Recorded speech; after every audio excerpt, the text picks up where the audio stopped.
სახელითა მამისათა და ძისათა და სულისაწმინდისათა ადამიანური ყოფიერება, ადამიანური ცხოვრება, რა თქმა უნდა, ას კარგავს თუ მის ცხოვრებაში რაღაცა დოზით სიყვარული არ არსებობს. თავად ადამიანი ვერ იცხოვრებს ესე და ვერ გაძლებს ფიზიკურადაც კი. სიყვარული გარკვეულწილად არა, ბოლომდეც შეიძლება ასე ითქვას, სრულად უკავშირდება საკუთარი თავის გაღებას, ინდივიდუალიზმის, ეგოიზმის ჩარჩოებიდან გასვლას, თავგანწირვას. ამ დროს ადამიანი თავის ინდივიდუალიზმს, თავის თავს, თავის ხორცს, თავის ფსიქიკას, თავის დროს იყენებს ინსტრუმენტად. თავგანწირული სიყვარულის დროს ადამიანი საკუთარი თავის იდენტიფიკაციას არ აკეთებს ხორცზე, კომფორტზე, ფუფუნებაზე, საკუთარ მიზნებზე, ამ ქვეყნიურზე. არამედ ყველაფერ ამას ინსტრუმენტად იყენებს იმისათვის, რომ სიყვარულის წესი და კანონი აღასრულოს და თვით სიკვდილამდე აკეთებს ამას და კვდება კიდევაც. ტკივა, შია, წყურია, ითმენს, მოთმინებით ცხოვრობს. მეტნაკლებად ამის გამოცდილება ყველას აქვს. განსაკუთრებულად მშობლებს ჭირვეულები შვილები ყავთ, უმადური შვილები ყავთ, მეტნაკლებად. და იცის ეს რა არის მშობელმა. თუ განვაზოგადებთ ამ ყველაფერს და უფრო სიღრმისეულად განვიხილავთ, ვიფიქრებთ, რომ რატომ არის ესე კავშირში სიყვარული და ტანჯვა. ტანჯვა ხო უაზრობაა თითქოს, აი ბოროტება. რატომ ერიჭება ამ საშინელ ბოროტებას თითქოს და მოაზრობას ასეთ დიდი მნიშვნელობა სიყვარულის დროს? ეს უცნაურია, ხო? რა თქმა უნდა.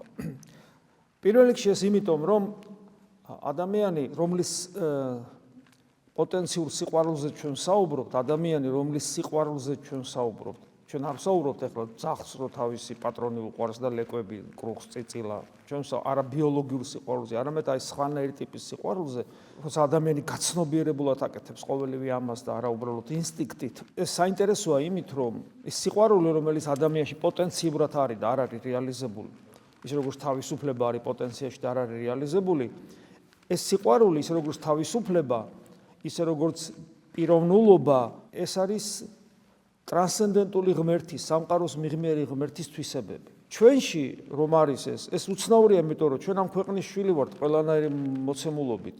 ყოველ შემთხვევაში ადამიანის სული არ აჩანს, ადამიანის თავისუფლება არ აჩანს, ადამიანის არც სიყვარული არ აჩანს პოტენციაში, რაც მას აქვს.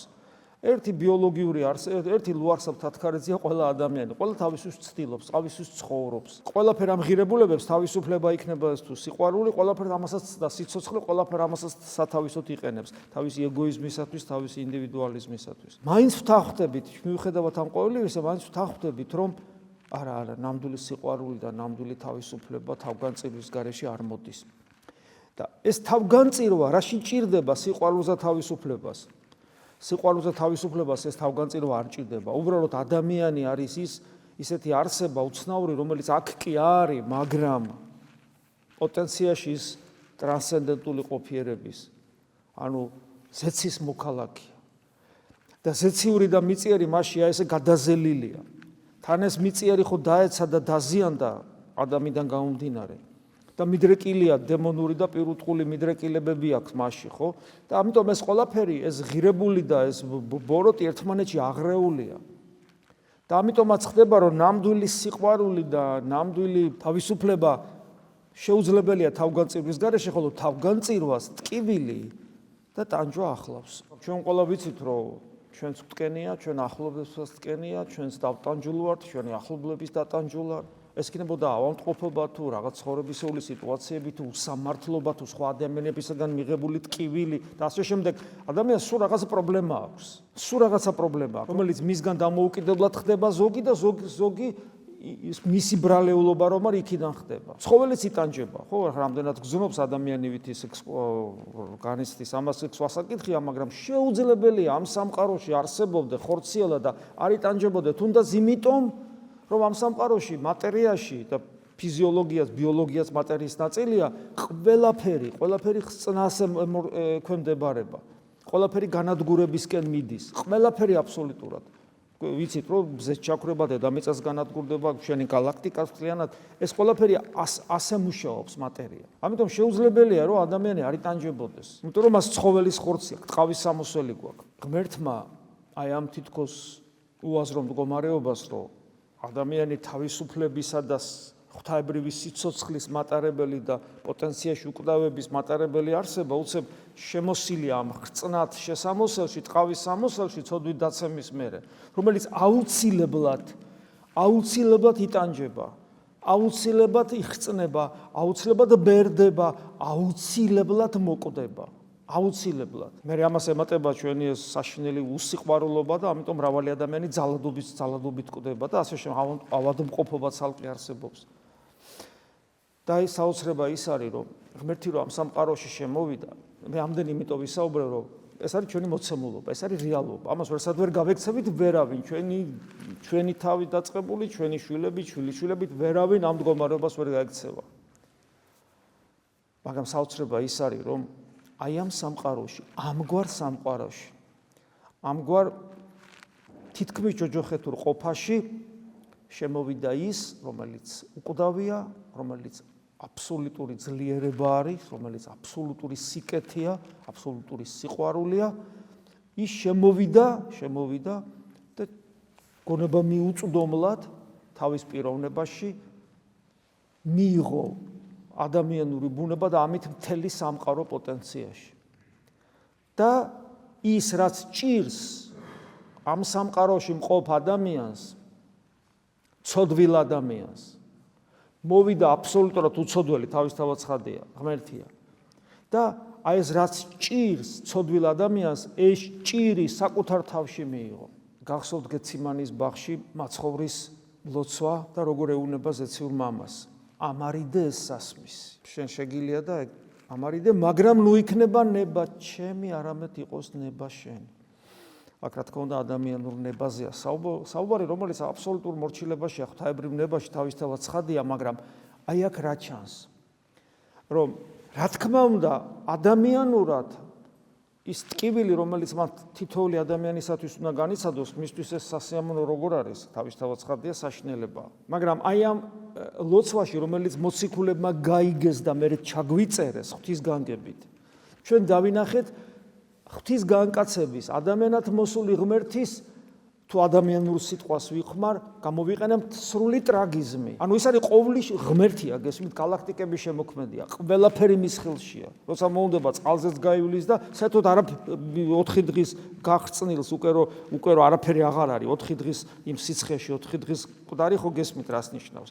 და ის ცოცხალი გამოდის, ანუ აბსოლუტური ყოვლის შემძლეა, ხო ღმერთია. მაგრამ თავისი ნებით მიიღო რა ადამიანური ბუნება, თავისი ნებით, ეშმაკი რეონობა ქვები პურებად გადააქციო, ის კი არ ტყუოდა ეშმაკი, წამის ყოფაში გადააქცევდა და შეჭამდა. ის ქვებიც არ ჭირდებოდა, ისე გააჩენდა პურს.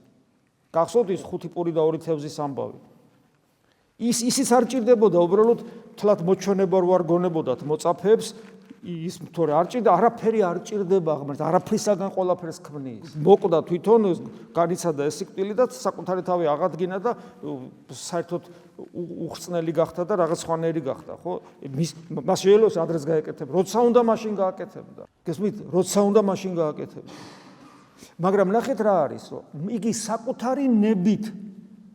საკუთარი ნებით იღებს ადამიანურ ტკივილებს თავის თავში.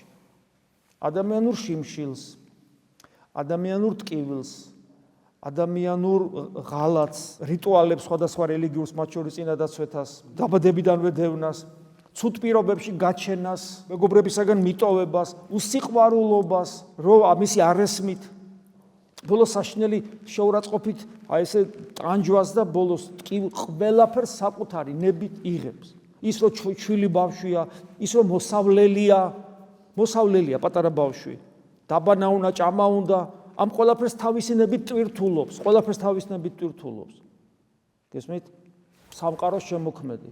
ის რომ ისი ორგანიზმი მუშაობს ფიზიოლოგიურად, რაღაცა უჯრედი ჩდება, რაღაცა უჯრედი კვდება, ყველაფერს ამას საკუთარი ნებით იღებს თავის თავში. და ეს ნიშნავს, რომ აბსოლუტურად ყოვლისშემძლე და სრული სიწმინდე და სრული სიკეთე იღებს ხრწნად ადამიანურ ბუნებას და ყოველ წამს იტანჯება ჩვენერი ბუნები რომ აქვს მას ყოველ წამს იტანჯება და ამას აკეთებს ჩვენთვის რომ მე და შენ გადავრჩეთ რომ ჩვენ ცხოვრებაში არ იყოს არც ერთი წამი არც ერთი ადგილი არც ერთი მდგომარეობა რომელიც მას არ განუცდია და მას არ უგრძნია ჩვენზე გაცილებით მეტად იმიტომ რომ ჩვენ ესე იგი სხვა გზა არ აქვს და ის საკუთარი ნებით შეუძლია უცებ ყველაფერი დაასრულოს უცებ ყველაფერი განახტოს უცებ მაგრამ არა აი მიყვება ესე ნაბიჯ ეხლა ეს განიცადა ეხლა თვითონ აკეთებს ამას თვითონ უნდა ეს მისი ნებაა ეს მისი არჩევანია ეს ხო ჩვენი სიყვარულისათვის გააკეთა ამით ჩვენ გვაჩვენა რომ სიყვარული და ნებისმიერი განსაცდელი და ნებისმიერი უпроსტოდ სიყვარული ვლინდება აი ამ 1000 ტკივილებში სხვადასხვა განსაცდელებში რომელიც ჩვენზე მოდის და ჩვენს ვნებებში და ასე შემდეგ და შესაბამისად ამით ჩვენ გვანუგეშებს რომ ჩვენ ცხოვრებაში რადგან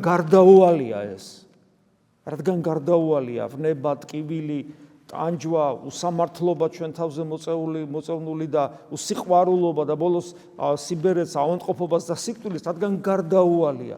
ეს ყველაფერი შესაძლებელი არის ამ ყველაფრის გამოყენება სიყვარულისათვის, ღვთის სიყვარულისათვის, მოყვასის სიყვარულისათვის და შესაბამისად ცხონებისა და გადარჩენისათვის და ასე ამგვარად ადამიანი ამ თავის ინდივიდუალურ შესაძლებლობებს, როგორც არის ხორცის, ფსიქიკის შესაძლებლობები, ხო, იყენებს ინსტრუმენტად ცხონებისა და გადარჩენის. და შესაბამისად, როცა ჩვენს თავზე 1000 რაღაცა ხდება, ამას ჩვენ აღარ უშინდებით და მეცაც ვიტყვით. იქ სადაც ჩვენში სიყვარულის დეფიციტია და სიყვარულის დეფიციტი როგორც ქრისტესადმი, ისე მოყვასისადმი, ეს ჩვენ მეტნაკლებად უნდა ვიცოდეთ, გვესმოდეს და ვიცოდეთ, რომ ჩვენ სერიოზული პრობლემა გვაქვს სიყვარულისა, არც სინამდვილეში არც ღმერთი არ გვიყვარს და არც მოყვასი და თუ ადამიანს ეს გაცნობიერებული აქვს, უკვე ეს კარგია, რადგან ის იწყებს სწავლას სიყვარულისა, აღმოჩნდა, რომ სიყვარული მხოლოდ თავგანწირვით ისწავლება, სხვანაირად ის არ ისწავლება და ღმერთიც როცა ხედავს, რომ ჩვენ სიყვარულის დეფიციტი გვაქვს და სიყვარულის დეფიციტი ნიშნავს, რომ ჩვენში ეგოიზმი, ინდივიდუალიზმი, სიამაყე, პატივმოყვარეობა უფრო ჭარბობს, ვიდრე თავგანწირვა, ვიდრე პიროვნული დამოკიდებულება სხვა ადამიანისადმი, შესაბამისად ღმერთი, როგორც ყოვლის შემძლე და ყოვლად გონიერი და ყოვლად ბრძენი არსება, ქაოტორად კი არ უშვებს ჩვენზე განსაცდელებს. არამედ აი როგორც ქირურგის სკალპელი, ხო, აი ეს ვირტუოზულად თითოეულ ადამიანზე უნიკალურად, როგორც ვირტუოზია ეს ქირურგი, ისე მოქმედებს აი ამ განსაცდელებით ჩვენზე და მხოლოდ იმ ნაწილებს ჭრის ჩვენი არსებიდან, რომელიც ჩვენთვის ესე იგი დამაზიანებელია. ანუ არავიზე არ მოდის ქაოტორი განსაცდელები. ეს იცის მორწმუნემ. ურწმუნომ ეს არ იცის. ანუ რა იცის მორწმუნემ? მორწმუნემ იცის, რომ ის რაც ტკივა განსაცდელებიდან გამომდინარე, ღვთის მოსიყვარულე და პროფესიული ხელით გაკეთებული, ესე იგი, ჭრილობებია სკალპელით. ამიტომ მინდობილია ღმერთზე და არ შიშობს და არ ნერვიულობს და არ იმშვიდად. ჩვენ რა გვემართება განსაცდელების დროს? ჩვენ განსაცდელების დროს ვიწყებთ ტვინვას, წუწუნს, შიშს, რწმენას ვკარგავთ, ღმერთმა მიმატოვა, ვიბოღმებით, უფრო და უფრო მრისხანებ ხდებით, უფრო შეიძლება უსიყვარულოს კი გავხდეთ, ანუ რა გამოდის? ჩვენ ღმერთს არ ვენდობით, ღმერთს ვერ ვხედავთ, ანუ ჩვენ ურწმუნოები ვართ. ამიტომ ჩვენი რწმენა და ურწმუნოების ლუსტრაცია ხდება აი ამ დროს. როცა განსაცდელები მოდის, როგორ იქცევი? როგორც კი ამბოხი გაქვს, საკუთარ პირად განსაცდელზე ამბოხი იმ წამსში შენთან პრობლემაა. როცა სიმდაბლით, მორჩილებით, მოთმინებით, დიდსულოვნებით და თუნდაც მტრის და ჯალათის სიყვარულით ამას როცა არ ითმენ, მაშინ ესე იგი შენ წმენაში რაღაც ხარვეზია. პეტრე მოციქულის ეპისტოლე პირველი. საყვარელო, ნახეთ როგორ ამბობს, ნუ იუცხოვებთ თქვენს გამოსაცდელად მოვლენილ და არ ამბობს განსაცდელს, არამედ ამბობს ცეცხლოვან განსაცდელს. ნუ იუცხოვებთ. ანუ ცეცხლოვან განსაცდელი ცეცხლოვანია, იმიტომ რომ საშინელია, მწვავს, მტკივა, მაწუხებს და აი ეს არის ნუ იუცხოვებთ. ეს რას ნიშნავს ეს სიტყვა? შეხო ქრისტიანი ხარ. რაღაცა მოვიდა შენთან. ეს უცხო არ უნდა იყოს, შენ უნდა იცოდე ამის წარმომავლობა. შემთხვევით კი არ ხდება ეს. ეს ღვთის მოსიყვარულე ხელით გაკეთებული ჭრილობაა, რომელიც აუცილებელია, რომ იქ რაღაცა ამოგაჭრას იქიდან. რატო იუცხოვე, რატო დაფრთხი, რატო შეშფოთი, რატო შეგეშინდა? გესმით? და როცა ჩვენ ვუცხოვობთ ამას და ვიწყებთ ესე იგი ერთ ამბავს და ფართხალებთ, არ გვინდა და რწმენასაც კი ვკარგავთ. განსასწრების დროს ზოგი ლოცვის უნარს კარგავს, ეკლესიაში არ მოდის და სასიკვდილო ცოდვებში გადადის თავით განსასწრების დროს. ეს აბსოლუტურად ეს მე არ ვიცი ეს რა, როცა ადამიანი განსასწრების დროს ეკლესიიდან გარბის, ეს არის ურწმუნოება ჩვეულებრივი. ღვთის ღალატია ეს. პირიქით, განსასწრელი მოვიდა უფრო გომხურვალე ხდები. იმიტომ რომ შენი კორნების პროცესი იწყება, ეს უნდა იცოდე. და მე აგძელებს თითქოს რაღაც უჩვეულო რამ დაგმართოდეთ. ანუ პეტრე გეუბნება, რომ ეს ჩვეულებრივი ამბავია, ქრისტიანი ესე უნდა ხედავდეს ყველაფერს. და რა გჭირს, რა იუცხოვე, რაღაც უჩვეულო რამ დაგემართა თითქოს. შენ ხო იცი რომ ღმერთი გკურნავს ამით. და მე აგძელებს, არამედ ხარობდეთ. როგორ და ნახეთ, ხარობდეთ, ეხლა რა ტკივა და სულელი ვარ რომ მიხარობდეს ადამიანი ფიქრობს. ნახეთ, არამედ ხარობდეთ როგორც ქრისტეს ვნებათა თანაზიარი და გაიხსენე. ქრისტეს ყოველი წამი რო ტკივილს უკავშირდებოდა, იმიტომ რომ ეს ხრწნადი სხეული ქონდა თუნდაც და შეზღუდული სული. ესმის და ეს თავის ფიზიოლოგიით, რომელიც არ ეკადრება არათუ ღმერთს, ეს ცხოველური ფიზიოლოგია არ ეკადრება თავისუფლების და მარადიული სიცოცხლის და მატარებელ ღვთის ხატსა და მსგავს ადამიანსაც კი ეს ცხოველის ტყავის სამოსელი, ხრწნადი. ეს ღმერთმა იტვირთა შენს გამო სხვათა შორის, ჩემს გამოც. იტვირთა შენ რომ გადარჩენილიყავი და მე რომ გადარჩენილიყავი. და ამიტომ, რადგან ქრისტეს ყოველი წამი, ყოველი ჩასუნთქვა, ამოსუნთქვა, ჩასახვიდან დაწყებული, დაბადებით, მერე გაგრძელებით, ჩვილობაში, სულ ბოლომდე, რადგან შენს გამოტკიოდა მას ეს, გაიხსენე, რომ შენს გტკივა და ეს ტკივილი გამოიყენე ღვთის სადიდებლად, იმიტომ რომ შენ შემთხვევით რაღაცა კი არ გტკივა, სიმპტომია რაღაცა ეს. შენი უსიყვარულობის გამო, შენი ეგოიზმის გამო, შენი პატივმოყვარეობის გამო. და ეს სიმპტომი შესაბამისად ზუსტად იმ დოზით გეძლევა, რაც გჭირდება შენ ახლა აი ამ წუთში და ამ წამს. თუ ამას ვერ ვხვდებით ჩვენ ქრისტიანები არა ვართ.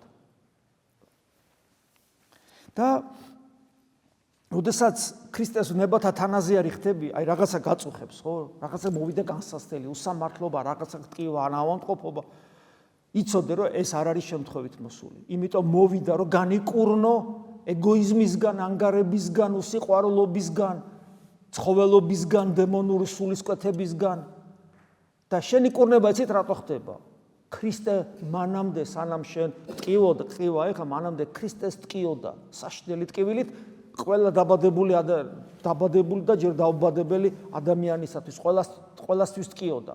და მას რო ტკიოდა, იმიტომ არის შენი ტკივილი მაცხოვნებელი, თორემ მას რო არ ტკენოდა და ის რო შენერი არ გამხდარიყო და შენი ბუნების თანაზიარი რო არ ყოფილიყო, ვერც შენ გახდებოდი ღვთაებრივი ბუნების თანაზიარი, როგორც პეტრე მოციქული იტყვის. ამიტომ როცა შენი განსასწრებით ქრისტეს ვნებას ეზიარები და ეს რა შევლინდება?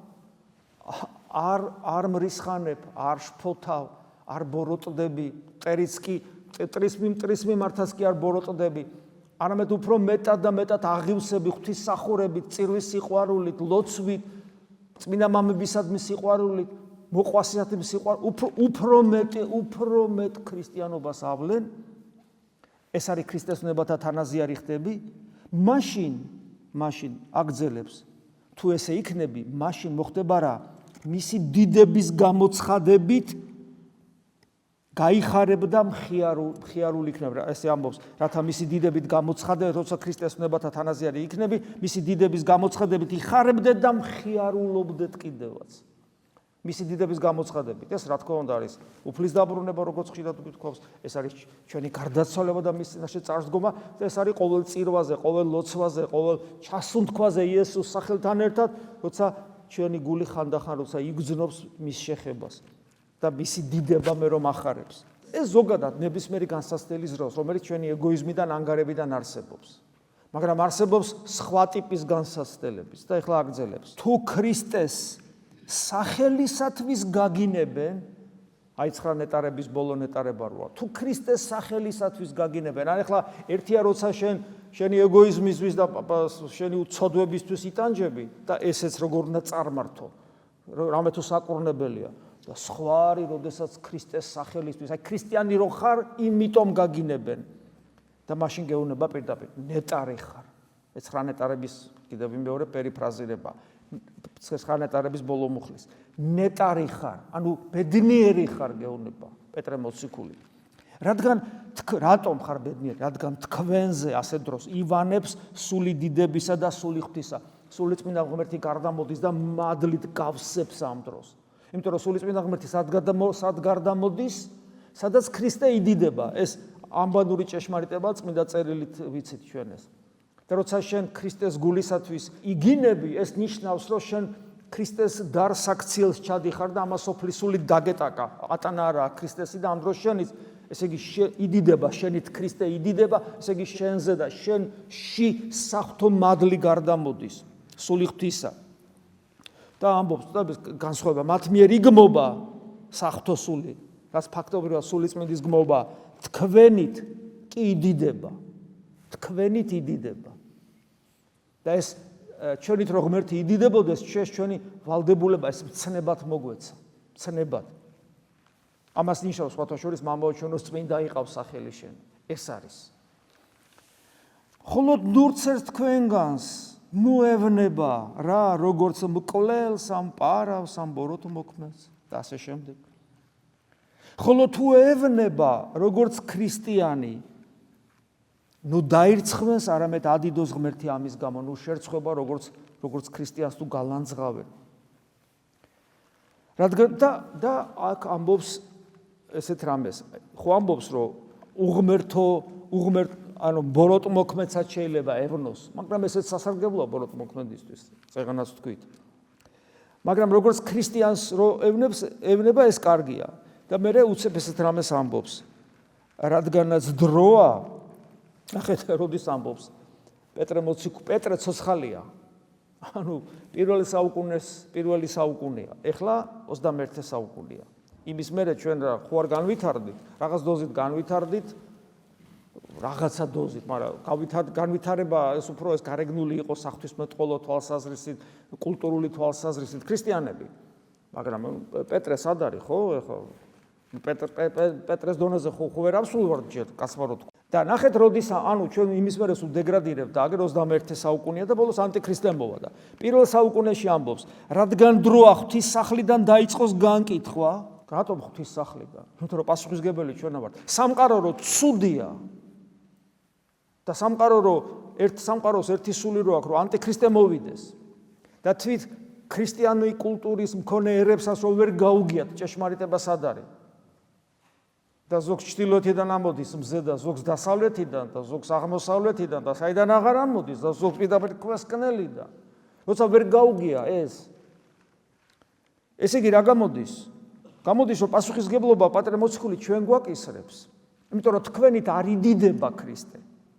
თქვენით არ იდიდება ქრისტე.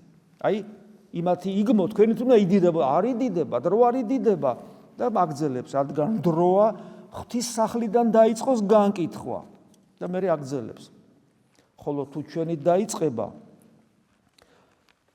დაიწყება, ანუ პასუხი თუ ჩვენ მოგვეთხოვება მკაცრად და პირველ რიგში, რა ხსასრულიელით ღვთის სახარების ურჩთ, ეს ურჩი ჩვენც ვართ და ჩვენს გარეთ ყოფიც. ნახეთ, ჩვენი დაიწყება განკითხვა, ანუ განსაცდელი სასჯელი მოვა ჩვენზე, რატომ?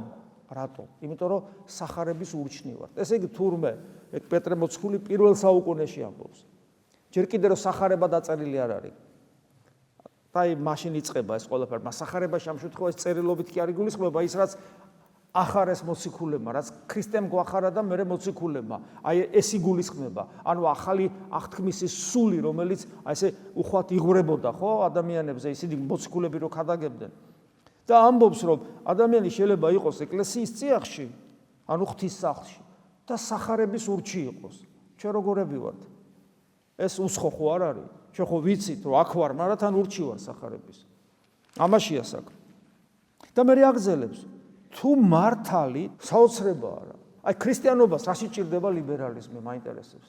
ლიბერალიზმი როგორც თავისუფლება, ზოგი ასე განმარტავს, ზოგი სხვანაირად. თუ ლიბერალიზმი განემარტება როგორც თავისუფლება, მე რაში მჭირდება? ვიღაცის ყურით მოთხრეული თავისუფლება, როდესაც ქრისტემ გამანთავისუფლა. და პავლე მოციქულს თელი საოცარი სწავლება თავისუფლებაზე. ვინ უნდა მასწავლოს ქრისტიანს? რა არის თავისუფლება? რომ ქრისტეს გარეშე თავისუფლება, ცრუ თავისუფლებაა. ქრისტეს გარეშე ჰუმანიზმი, ცრუ სიყვარულია ადამიანის.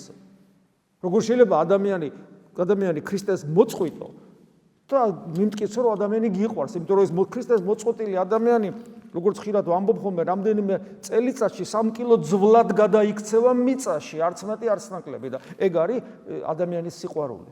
როცა ადამიანს მარადიული სიცოცხლის პერსპექტივას ართმევ და ამბიციებით ბერავ, ეგ არის სიყვარული ადამიანის.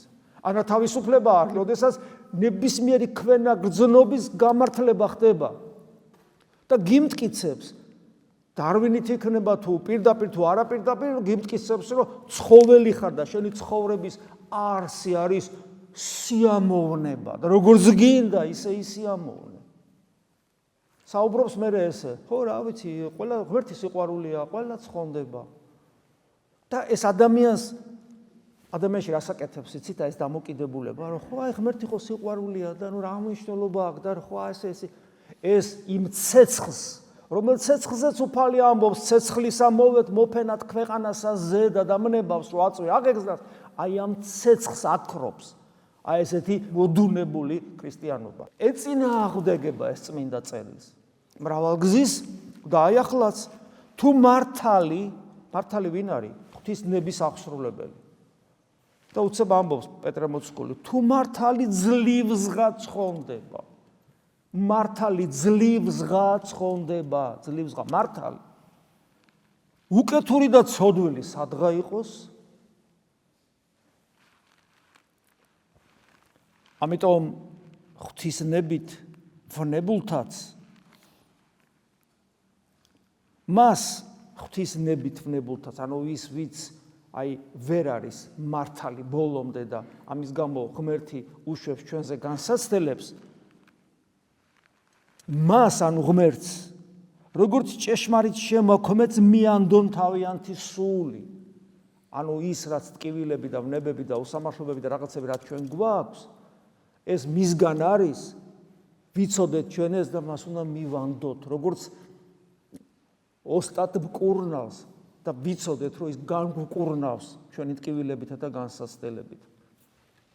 და ეს როცა ჩვენ ვცოდავთ და ამავე დროს მოყვასი სიყვარული და ქრისტესადმი სიყვარული არ დასტურდება სხვანაირად თუ არა აი ამ ტკივილებით, ბნება როგორც ტკივილი. ანუ ტკივილებით, განსაცდელებით, ტკივილებისა და განსაცდელების ღირსეული დათმენით და მოწამეობრივი სულით. ესეთია ქრისტიანობა. ასეთ შემთხვევაში, ასეთ ქრისტიანს, ასეთ მდგომარეობაში მყოფს, ანუ მოწამეობრივი სულის მდგომარეობაში მყოფ ქრისტიანს, აქვს ის საოცარი მდგომარეობა, რომელსაც ქვია სიხარული კი არა უბრალოდ, არამედ მხიარულება, რომელიც მას არასოდეს ტოვებს. იმიტომ რომ მასში ღმერთია, ღმერთი, რომელიც არის ნათელი მხიარული, როგორც მწუხრის ლოცვაში ითქმება. ეს არის იესო ქრისტე. მადლი უფლისა ჩვენისა იესო ქრისტესი და სიყვარული ღვთისა და მამისა და აზიარება სულისა წმინდისა იყოს თქვენ ყოველთა თანა. ამინ.